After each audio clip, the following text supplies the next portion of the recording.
The Reynolds siblings had always been different. Different dreams, different tempers, different excuses for why they couldn't stay. Yet in the quiet corner of a sunlit nursing home lobby, they somehow stood together, signing the same set of forms that would remove their mother from their daily lives. Michael, the eldest, wore his business suit like armor, tapping his pen impatiently, as if speed would make this less cruel. Anna, the middle child, couldn't stop rearranging the straps of her purse, her eyes flicking toward the clock instead of toward her mother. Grace, the youngest, hovered by the wall, pretending to scroll through her phone while biting the inside of her cheek. And Clara, frail, silver-haired, but with eyes still sharper than any of theirs, sat in the wheelchair the nurse had brought. She didn't speak much. She didn't have to. Her silence was its own language, one they had all learned to avoid. "It's for your own good, Mom," Michael finally said, the words sounding rehearsed, like lines he'd practiced in the car. "You'll have people here to help you. Nurses. Doctors. Friends." Clara's thin smile was the kind that never reached her eyes. "Friends?" she repeated softly, as though tasting the word and finding it sour. They told themselves the same thing on the drive home. It was for her comfort, her safety. They had careers, families, bills, and maybe, if they were honest, they had grown weary of her quiet watchfulness, that unspoken sense that she knew things about them they didn't want spoken aloud. Days passed, then weeks. The first month they all visited, awkwardly, sitting in the over-decorated visiting lounge, making small talk about weather and work. But soon, visits became phone calls. Phone calls became excuses. Excuses became silence. Years slipped by in a way that was both slow and sudden. Then, one crisp autumn morning, Michael's phone rang at 7:12 a.m. The number was unfamiliar, but he answered anyway. The nurse's voice was calm. Too calm. Clara had passed away in her sleep. Peacefully, she said. The three siblings found themselves in the same room again. Not in a lobby this time, but in Clara's old living room, where the dust had gathered on photo frames and the air smelled faintly of her lavender soap. The nurse had given them one last thing before they left the home, a small flash drive sealed in an envelope with a note in the nurse's handwriting. "She wanted you to see this together." Michael plugged it into the TV. The screen flickered. For a moment, only static. Then Clara's face appeared, framed by the dim light of her nursing home room. She looked smaller somehow, her skin pale, but her gaze, steady, piercing, was the same as it had ever been. "Hello, my children," she began, her voice warm but threaded with something heavier, something that made Anna's stomach knot. "If you're watching this, it means I'm gone. And it means it's time to tell you the truth." Her lips curved, not into a smile, but into a look that almost seemed like she'd been waiting for this moment her whole life. Michael's thumb hovered over the pause button, but he didn't press it. None of them breathed. The screen flickered again. Clara leaned closer, her eyes locking with the camera. "There are things you never knew about me. About your father. About this family." She paused. "And once I start, there's no turning back." Fade to black. The screen trembled slightly, as if Clara had balanced the camera on an uneven table. The dim glow of a bedside lamp caught the edges of her hair, silver and soft, though her eyes, sharp, watchful, gave her the presence of someone far younger. "My darlings," she began, her voice slow, deliberate, as though choosing each word with care. "You were my joy, my reason, my punishment." The siblings exchanged quick glances. Michael shifted in his seat, already impatient, while Anna's fingers curled around the couch cushion. Grace sat forward, eyes wide, as though afraid to miss a single syllable. Clara's hands appeared in the frame, slender, bones prominent under thin skin, folded neatly in her lap. "I know you believe you understand why your father disappeared. You think you've been told the truth. You think you know who he was, and why he left us." Her gaze sharpened. "But everything you were told was a lie." The words seemed to thud in the air. "I spent years protecting you from the truth," she went on, her voice tightening. I swallowed my pride, my happiness, and my own peace so you could grow up believing the story I crafted. I told myself it was better for you to hate a mystery than to live with a dangerous fact. Grace leaned forward. What's she talking about? She whispered. Michael shushed her, his own brow furrowing now. Clara drew in a long breath, as though the next words might drain the last of her strength. Your father was not the man you believed, and his absence from your lives was not a choice, at least not entirely his. He became involved in something that reached far beyond this family, something that could still harm you. Anna's throat tightened. Still? She murmured under her breath. I kept my silence because speaking out would have destroyed you, Clara said, a faint quiver entering her voice for the first time. But silence has its price, and that price has been paid, over and over, until I have nothing left to give. She leaned closer, the camera catching the faint lines around her eyes. There is one more truth I kept from you. One more soul you must know about before it's too late. Her lips pressed together for a long moment, as though she was unsure whether to speak the next sentence at all. You have a sibling you've never met. A sibling you were told never existed. The words hit like a blow. Grace's hand flew to her mouth. Anna turned toward Michael, searching his face for some kind of reaction, but his jaw was locked tight, his eyes fixed on the screen. Clara didn't give them time to recover. If you want to make things right, you must find them. This person is the key to everything.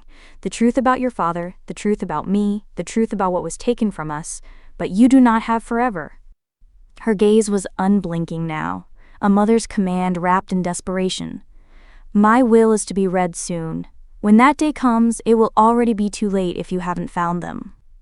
The screen froze for a heartbeat, as if even the recording itself was holding its breath, then flickered to black. The room was silent. The faint hum of the TV filled the space where their mother's voice had been. Finally, Grace whispered, She's lying, right? No one answered. Michael reached for the remote, his hand shaking slightly. We need to talk to her lawyer. And just like that, the race had begun, though none of them understood yet what they were truly running toward or away from. The air in Clara's old living room felt heavier now, as though her words still clung to the walls, settling into the fabric of the couch, into the wood of the floorboards. No one moved at first. The siblings sat in the aftermath, like people stranded in the wreckage of a storm they hadn't seen coming. Michael was the first to stand. He didn't look at them, just paced, hands on his hips, jaw tight. This is ridiculous, he said finally. She was old, probably confused. The medication. You think she imagined it? Grace cut in, her voice sharp. She was still sitting forward, elbows on her knees, hair falling loose around her face. Because she didn't look confused to me, Michael. She looked deliberate. Deliberate? Michael stopped pacing long enough to glare at her. She dropped a bomb on us and then told us to go find some mystery person before her will is read. That's not deliberate. That's manipulative. Anna sat quietly, her hands clasped so tightly in her lap, her knuckles had gone white. Maybe it's both, she said finally, her voice soft but carrying. Maybe she was manipulative. Maybe she was desperate. Maybe she knew she was running out of time. The room fell into a tense silence. Grace stood now too, restless energy in her every movement. You just don't want to deal with it, she accused Michael. You've been avoiding her for years, and now you want to avoid this too. That's what you do. You run from anything that doesn't fit into your perfect little calendar. Michael's mouth opened, but Anna jumped in before the fight could explode. And you, Grace, you didn't exactly visit either. Don't act like you were the dutiful daughter all these years. Grace's eyes flashed. At least I wasn't pretending she didn't exist. Anna stood now, the tension between them snapping taut. You think staying away was easy for me? You think I didn't want to go see her? Every time I thought about it, all I could remember was... She stopped abruptly, swallowing hard. Never mind. Michael rubbed his temples like he could massage away the sound of their voices. This isn't about visits. This isn't about who loved her more. It's about whether we're going to chase a fantasy or let it die with her. Fantasy? Grace stepped closer to him, her tone dripping with disbelief. She said we had a sibling. She said they know the truth about Dad. If there's even 1% chance that's real, don't you want to know? Michael didn't answer. His silence said, enough. Then Anna's phone buzzed on the coffee table, startling all of them. A notification from an unknown number. Please come to my office. There is something of your mother's you need to see. It was signed. Harold Whitman, attorney at law. Grace frowned. That's her lawyer, right? Anna nodded slowly. I think so. Michael exhaled, long and slow. Fine, we go. But we keep our heads. No wild goose chases. We hear him out, and then we decide. They agreed, reluctantly. None of them said it aloud, but the air in the room seemed to shift. It wasn't just about a lawyer now. It was about answers, and maybe even about proving one another wrong. 3 days later, they sat in the attorney's small, paper-cluttered office. Harold Whitman was an elderly man with kind eyes, but a businesslike tone. He opened a desk drawer, pulled out a large, cream-colored envelope, and set it down in front of them. This, he said, was left for you by your mother. She asked that I deliver it after you watched her message. Grace snatched it up, tearing the seal before Michael could object. Inside was a folded letter in Clara's elegant handwriting, and something else. A map. It was old, the paper yellowed, with faded ink marking a trail from the outskirts of town into a stretch of countryside none of them recognized. In the corner, a single word was written in bold, deliberate strokes. Find. Anna felt the hair on her arms rise. Michael looked from the map to his sisters. And here, he said quietly, is where the real trouble starts. The map lay on the dining table like a living thing, creased, frayed, and smelling faintly of dust and something older, something almost metallic. The ink had bled in places, but the route was clear enough. A winding path from the edge of town, through a strip of forgotten farmland and deep into a rural stretch of countryside they'd never had reason to visit. Grace traced the trail with her fingertip. This can't be random, she murmured. Michael leaned against the table, arms crossed. Could be a wild goose chase, could be a trap, could be. He stopped himself, the words sounding more paranoid out loud than in his head. Anna, quieter than usual, studied the small handwritten word in the corner. Find. It wasn't just a directive. It felt like a plea. They set out the following afternoon, the sky heavy with low, gray clouds that threatened rain. The farther they drove, the more the world seemed to empty itself. Fields stretched endlessly, fences leaning with age, the occasional barns sagging under years of neglect. This feels like the part in a horror movie where everyone makes bad decisions, Grace said from the back seat, her gaze flicking between the skeletal trees lining the road. Michael kept his eyes on the cracked asphalt. Then, let's make it quick. The map's final marker led them to a narrow dirt road, almost swallowed by weeds. They followed it in silence, the car jostling over uneven ground, until, finally, the cabin appeared. It wasn't much, small, weather-beaten, and slouched like it had been holding its breath for years. The windows were clouded, the porch sagging under its own weight. Ivy crawled up one side, twisting into the wood like it was trying to hold the structure in place. Anna hesitated at the threshold. "Does this look familiar to either of you?" Michael shook his head, but Grace took a step forward, drawn by some instinct she couldn't name. "It feels like it should," she whispered. Inside, the air was stale, carrying the faint scent of mildew and something else, like old smoke. Dust motes swirled in the dim light, filtering through the grime-coated windows. There was almost nothing in the single main room. A wooden table, a rusted stove, and, in the far corner, an old cedar chest. It was locked. Michael crouched down, testing the rusted latch. "This thing hasn't been opened in decades." Grace searched the cabin until she found a small tin box under the stove. Inside was a jumble of buttons, nails, and a brass key. The lock gave way with a reluctant click. When Michael lifted the lid, the scent of aged paper and cedar rose into the air. Inside were stacks of yellowed envelopes, a few brittle letters, and a bundle wrapped in a faded blue scarf. Anna unwrapped it carefully, her fingers trembling. Inside were photographs, black and white, curled at the edges. Most showed a boy, perhaps 8 or 9, standing in various places. A grassy yard, a worn kitchen, a dock by a lake. His eyes were dark, his expression solemn. "Who is he?" Grace breathed. On the back of one photograph, in Clara's unmistakable handwriting, was a single word: Daniel. Beneath the bundle of photos lay a small folded note. Grace opened it and read aloud, her voice barely more than a whisper. "He knows the truth about your father." The room seemed to shrink around them, the silence pressing in until Michael finally spoke. "Then I guess we find Daniel." But none of them noticed the small footprint in the dust near the door, fresh enough to prove they weren't the first ones there that day. The name Daniel sat heavy between them, an unfamiliar weight in a family that had never once spoken it aloud.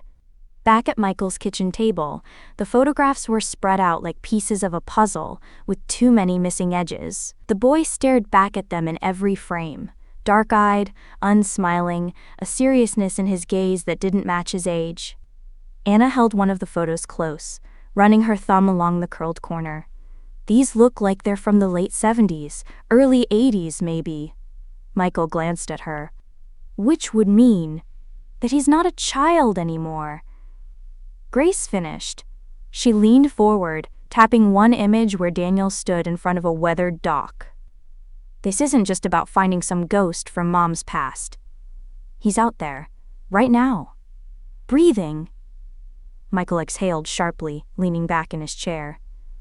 "If he exists at all. This could be—" "Don't," Grace cut in. "Don't start with that if nonsense again. She left us a name, a face, a note. That's not random." It was Anna who made the first call, an old contact from the neighborhood where they'd grown up, Mrs. Larkin, who had been their mother's closest friend before Clara moved into the nursing home. Mrs. Larkin's voice, creaky but alert, sharpened at the name Daniel. "Oh, honey, I remember him," she said slowly. "He was around for a while when you 3 were little. Clara said he was a relative from out of town, but he wasn't just visiting. I think he lived with her for a time. And then one day he was just gone." Anna pressed. "Do you know where he went?" Mrs. Larkin hesitated. "No, but there were whispers that it had something to do with your father, that maybe—" Her voice trailed off. "Oh, Anna, I'm sorry. I shouldn't talk about things I don't know for sure." But the damage was done. That night, Grace couldn't sleep. She sat in the living room with the photographs spread around her like a gallery of accusations. Her phone buzzed with a notification, an unknown number. Against her better judgment, she opened it. The text was short, almost abrupt. "I hear you're looking for me." Grace's heart slammed in her chest. She typed back, "Daniel?" The reply came seconds later. "We need to meet. There are things you don't know. About me. About your father." She stared at the phone, torn between excitement and dread. Her thumbs hovered over the keyboard when another message appeared. "I've been watching you." Grace dropped the phone onto the couch cushion, her breath caught in her throat. She grabbed it again, fumbling to show Michael and Anna. Michael read the messages, his face tightening. "He's playing games. Or he's dangerous. Either way." The phone buzzed again, this time with an address and a time. Tomorrow night. Grace looked at both of them. "We can't ignore this." Michael's instinct was to say no, but he didn't. Anna's eyes locked on the address, recognition flickering. "That's near the old industrial district," she said. "Nobody goes there anymore." The siblings didn't notice the way the rain began tapping harder against the windows, as if the weather itself knew they'd just stepped past the point of no return. Outside, somewhere in the night, someone was already waiting for them. The old industrial district was a skeleton of its former self. Rusted metal skeletons of warehouses rose out of the mist, their windows shattered, their walls tagged with graffiti that had faded under years of rain. The address Daniel sent led to the farthest building, its corrugated steel siding streaked with rust, its heavy doors hanging crooked. Michael pulled the car to a stop under a flickering street lamp. The air smelled of damp concrete and engine oil. Grace was already halfway out of the car before he killed the engine. "Slow down," Michael warned, climbing out after her. "We don't know what we're walking into." Anna wrapped her coat tighter around herself, her gaze scanning the shadows. "We don't even know if it's really him." Grace's pace didn't falter. "We're about to find out." The metal door groaned when she pushed it open. Inside, the cavernous space swallowed their footsteps. Water dripped somewhere in the distance, echoing off concrete walls. A dim light flickered in the far corner, illuminating a table and 2 chairs.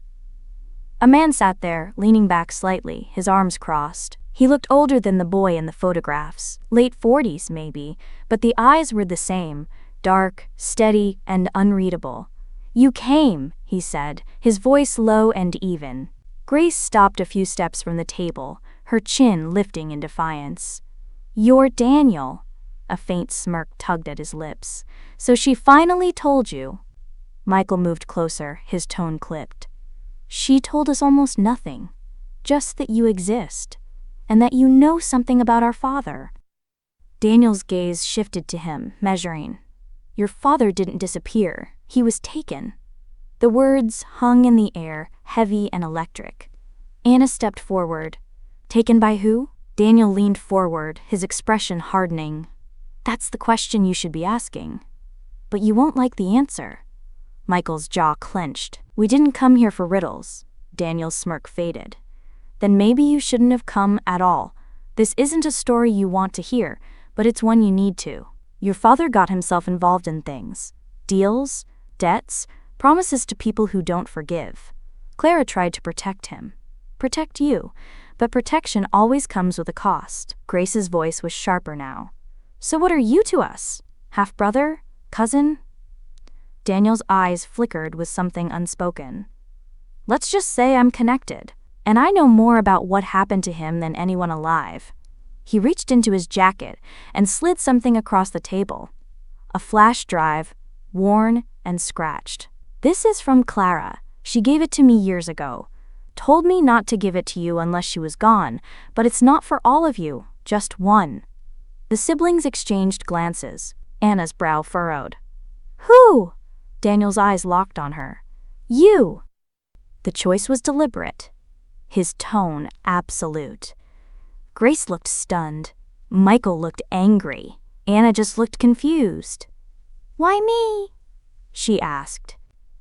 Daniel stood, his chair scraping against the floor. "Because you're the one she trusted to finish what she started." Before they could ask more, he was already walking away, disappearing into the shadows of the warehouse. The sound of his footsteps faded until there was only silence, and the weight of the flash drive in Anna's hand. Somewhere deep down, they all knew. Whatever was on it would change everything. The flash drive sat on Anna's coffee table like a loaded weapon. None of them spoke for a long while after returning from the warehouse. Grace paced by the window, Michael sat rigidly in an armchair, and Anna stared at the little piece of plastic as though it might detonate if touched. Finally, she broke the silence. "He said it was for me, that she trusted me." Michael's voice was low, almost a growl. "Or he's playing you. Daniel's not exactly the kind of guy I'd trust with directions, let alone life-changing secrets." Grace stopped pacing. "What if he's telling the truth? Mom knew something, and for some reason, she didn't want to tell all of us. Maybe she was afraid of how we'd react." Anna didn't answer. Instead, she plugged the drive into her laptop. The screen blinked to life, and a single video file appeared. Anna-only.mp4. Her chest tightened. She clicked it. Clara's face filled the screen again, but this time she looked even more tired, as if weeks or months had passed since the first recording. Her voice, however, was steady. "Anna," she began, her gaze fixed on the camera. "If you're watching this, then the time has come for you to know the truth I could not trust to all of you. Your father was not an innocent man. He was charming, yes, clever. But his cleverness turned dangerous when he began working for a man named Victor Hale. A man who owns people, owns their debts, their secrets, their lives. Anna's pulse quickened. She had never heard the name before. Clara's lips trembled, but she went on. Your father made promises to Victor, and when he could not keep them, Victor came for what he was owed. I thought I could bargain for his life. In a way, I did. But it cost me Daniel. Anna's breath caught. He is your half-brother, Anna, your father's son, with another woman. I took him in when his mother died, thinking I could protect him from Victor's reach. But I was wrong. Victor found us. He told me he'd let you three grow up untouched. If I gave him Daniel, I didn't have a choice. Her eyes glistened, but her voice did not waver. I've lived with that decision every day since. Anna's hands shook on the keyboard. There is one more thing, Clara said, leaning forward, her face shadowed. Victor is still alive. And he still has power. If my will is read before Daniel is found, everything I have will fall into Victor's hands. But if you find Daniel first, and uncover the truth of what your father owed, then everything I leave will belong to the one who brings that truth forward. Be careful, Anna. Trust no one completely. Not even your siblings. The screen went black. Anna sat frozen, her mind reeling. Michael's voice cut through the silence. What did she say? Anna hesitated, her mother's warning echoing in her ears. She said we have to find Daniel before the will is read, or everything goes to someone we really don't want it to. Grace frowned. That's it? That's all she said? Anna forced a nod, her heart pounding. 3 days later, they sat in a mahogany-paneled office for the will reading. Harold Whitman adjusted his glasses and cleared his throat. According to Clara Reynolds' instructions, her estate will be given entirely to the child who uncovers the full truth about the fate of her husband, Richard Reynolds. The siblings froze. Whitman continued, his voice calm and deliberate. If no one does so within 30 days of this date, the entirety of the estate will be transferred to Victor Hale. Grace's eyes shot to Anna. Michael's gaze darkened. Anna simply stared at the polished table, feeling the weight of her mother's voice in her mind. Trust no one completely. The drive home from the will reading was a silent one, but the silence wasn't empty. It was thick, buzzing with suspicion. 30 days. 1 month to uncover the truth about their father or lose everything to a stranger with a name that already felt like a threat. Grace stared out the window of Michael's car, watching the city lights smear into streaks as they passed. Her mind raced through Clara's first video, through the boy in the photographs, through Daniel's hard stare at the warehouse. The clock was already ticking, and they were wasting time just sitting together. By the time they reached Michael's driveway, the first fractures had already formed. Inside, Michael poured himself a drink before even taking off his coat. We need to be smart about this, organized. If we work together, we might actually have a shot. Grace's laugh was short, humorless. Work together? You mean follow your lead while you keep the important stuff to yourself? Michael's jaw tightened. That's not what I said. That's exactly what you meant. She turned to Anna. You believe him? That he'll share everything he finds? Anna hesitated, and in that pause, something shifted. She remembered Clara's voice telling her to trust no one completely. I think we all need to be careful, she said at last. Michael's eyes narrowed. Meaning? Meaning maybe we don't tell each other every single step until we know who's actually in this for the truth, and who's in it for the inheritance. Grace folded her arms, but her gaze lingered on Anna longer than on Michael. So we're already playing that game? No one answered. Over the next few days, the illusion of cooperation began to crumble. They met once to compare notes, but it was clear each of them was holding back. Grace claimed she was digging through old public records, but in reality, she was visiting people from Clara's past, the ones who wouldn't talk if Michael or Anna was there. She paid a man cash for a file of faded photographs and police reports that hinted at her father's connection to a smuggling ring. She didn't breathe a word about it to her siblings. Michael told them he was researching Victor Hale's business dealings. That much was true, but he left out the part where he'd found a man who claimed to have worked for Victor years ago. The man wanted payment for information, and Michael had already wired him half. Anna, for her part, pretended to be chasing dead ends, while secretly watching the video from Clara over and over. She studied every pause, every shift in tone, trying to figure out if there was a hidden clue, and she kept returning to one line. Victor owns people, their debts, their secrets, their lives. 10 days into their 30-day deadline, Grace made a discovery. In a box of Clara's old things, tucked between recipe cards and birthday cards, she found a thin envelope with no return address. Inside was a single document, an old contract, typed and signed. It was an agreement between Richard Reynolds and Victor Hale. The terms were vague but ominous: transfer of asset in exchange for protection. At the bottom, 2 signatures: Richard's and Clara's. Grace stared at it for a long time, the paper trembling in her hands. It was impossible to ignore what it suggested, that Clara hadn't just been a bystander in her husband's disappearance. She might have been part of it. When she finally looked up, she knew this was the kind of information you didn't share, not until you were sure it wouldn't be used against you. Somewhere across the city, Michael was sitting in a dim bar with a man who'd once worked for Victor. And Anna was replaying her mother's voice in her head until the words no longer felt like sentences, but like codes. None of them realized that while they were guarding their own secrets, someone else was already closing in on all 3 of them.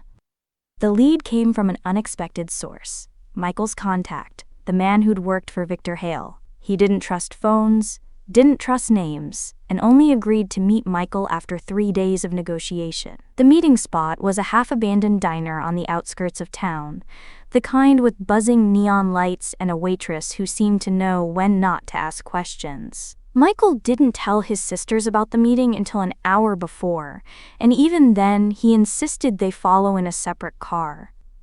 "If this goes bad, I don't want all of us walking into the same trap," he'd said. The man, thin, weathered, with eyes that darted to every corner of the room, slid into the booth and ordered coffee he didn't drink. "You're looking for your father," he said, his voice low and rough.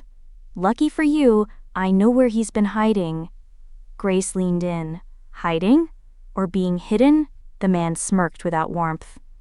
"That's the question, isn't it?" He scribbled an address on the back of a receipt and pushed it across the table. "Go there. But don't expect a warm welcome." The address led them to the far edge of the county, where paved roads turned to gravel and then to dirt. The sun had already dropped below the horizon when they pulled up to a small shack of a house surrounded by overgrown brush. The porch light flickered like it might die at any second. Michael knocked first. No answer. He tried again, harder this time. Finally, the door creaked open, and a man stepped into the dim light. His hair was grayer, his shoulders hunched, but there was no mistaking the shape of his jaw, the sharp line of his brow. "Dad?" Anna's voice cracked. Richard Reynolds looked at them one by one, his eyes unreadable. "I was wondering when you'd find me." Grace took a step forward. "You're alive. All this time, you let us think you were gone?" "I didn't let you think anything," Richard said flatly. "You were told what you needed to hear." Michael's fists clenched at his sides. "By who? Victor?" Richard's gaze hardened. "Victor Hale doesn't do anything without reason, and neither did your mother." The words landed like a blow. "You're saying Mom was part of this?" Grace demanded. Richard didn't answer. Instead, he reached into his pocket and pulled out a small object. He held it out to Anna. "This belonged to me. Your mother told me to give it to you if you ever came looking." It was a watch. Old, gold-plated, the glass cracked. But the most chilling part wasn't its condition. It was the faint brown stains on the leather strap. Blood. "She knew this would come back to destroy you," Richard said quietly. And she was right. Before they could ask another question, he stepped back inside, shutting the door with a finality that made it clear he wouldn't be opening it again. They stood there on the porch, the night pressing in around them, the watch heavy in Anna's palm. None of them spoke as they walked back to the car. The silence wasn't just shock. It was the dawning understanding that their search wasn't over. It had only just begun, and their mother's shadow stretched longer than they'd ever imagined. Somewhere out there, Victor Hale was still waiting. And whatever truth they were chasing, it was about to catch up to them. The watch sat in the center of Anna's kitchen table like a cursed relic, its cracked glass catching the light in fractured gleams. The faint, dark stains on the leather strap were almost dry enough to be invisible. Almost. But no one could stop staring at them. Michael leaned back in his chair, arms folded, expression hard. It's a warning. That's what Dad meant. Whatever happened to him, Mom knew it would eventually land on us. Grace shook her head. No, it's more than a warning. It's a clue. Why give it to Anna? Why not all of us? Anna didn't answer. She was still replaying Richard's words. She knew this would come back to destroy you. They could mean anything, or everything. It was then that Grace's phone buzzed. A message from an unknown number lit the screen. The watch isn't the end. Look inside. She showed it to the others. Do you think it's Daniel? They didn't have time to debate. Anna fetched a small set of jeweler's tools she'd once used to fix a bracelet clasp. It took a delicate twist to pop the watches back open, but when she did, a small, folded scrap of paper fell into her hand. 3 words, written in Clara's unmistakable handwriting. Check the ledger. Michael's brow furrowed. Ledger? Grace's eyes lit with recognition. I know where it is. That cedar chest in the cabin. We didn't go through everything. They drove back that night, the countryside wrapped in fog. The cabin loomed in the darkness, like a memory they didn't want to revisit. Inside, the air was even colder than before, the smell of damp wood heavy in their noses. Grace went straight to the chest. Beneath the loose floorboard at its base, she pulled out a thick, leather-bound book. The pages were filled with names, dates, amounts, columns of debts, some crossed out, others marked with symbols none of them recognized. And there, midway through, was Richard Reynolds' name. Next to it, Asset Transfer, Daniel Reynolds. Michael's voice was barely above a whisper. Asset transfer? Grace turned to Anna, her eyes wide with realization. She didn't just give Daniel up to save us, she traded him. He was the price. Before they could absorb the full horror of it, the last page of the ledger slipped free. Taped to it was a small memory card. Anna loaded it into her laptop. A final video file appeared, final_message.mp4. Clara's face appeared for the 3rd time, older still, her eyes glassy but burning with resolve. If you're seeing this, then you've found the ledger. You know what I did. I won't ask for forgiveness, I will ask for understanding. Your father was not a victim. He was the one who brought Victor Hale into our lives. He owed more than money. He owed lives. I chose to save you by giving up Daniel. I chose to keep you clean of his sins. Her breath hitched. But there is one more truth. Daniel is not your brother by blood. He is your father's son, but not mine. Which means everything Victor wanted to use against you dies with me, if you let it. The inheritance is not just money. It's the ownership of everything Victor built. With it, you could end his empire or run it yourselves. She looked straight into the camera, her voice dropping to a near whisper.